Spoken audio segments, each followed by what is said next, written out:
Lionel মেসির হাতে এমন একটি ঘড়ি উঠেছে যার দাম শুনলে মাথা ঘুরে যেতে পারে যে কারো। ঘড়িটির দাম প্রায় 14 কোটি টাকারও বেশি। লিওনেল মেসির ভারত সফরটা ছিল সত্যি স্মরণীয়। কলকাতা থেকে শুরু করে হায়দ্রাবাদ, মুম্বাই সব জায়গাতেই ভক্তদের ভালোবাসায় ভাসলেন LM10। পরিকল্পনা ছিল দিল্লি থেকে সফর শেষ করার, কিন্তু শেষ মুহূর্তে বদলে গেল সূচি। দিল্লির বদলে মেসি গেলেন গুজরাটের জামনগরের বনতারায়।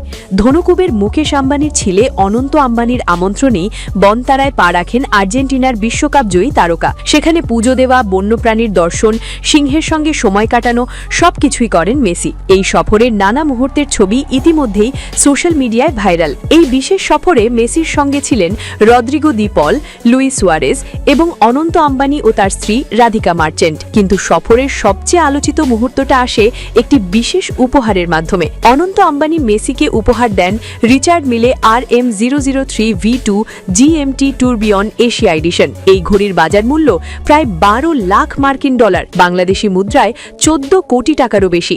বিশ্বে এই ঘড়ি রয়েছে মাত্র 12টি। বনতারায় যাওয়ার পর মেসির হাতে এই ঘড়ি দেখা যেতেই শুরু হয় ব্যাপক আলোচনা। অবশ্য মেসির সংগ্রহশালায় দামি ঘড়ির অভাব নেই। তার কালেকশনে রয়েছে রোলেক্স লেমন্স 18 ক্যারেট সোনার তৈরি, রোলেক্স GMT M2, অডেমার স্পিগের Royal Oak jumbo extra thin, Barbie Rolex সহ আরও অনেক বিলাসবহুল ঘড়ি। কিন্তু অনন্ত আম্বানির দেওয়া এই বিরল রিচার্ড মিলি নিশ্চিতভাবেই মেসির কালেকশনের সবচেয়ে আলোচিত সংযোজন।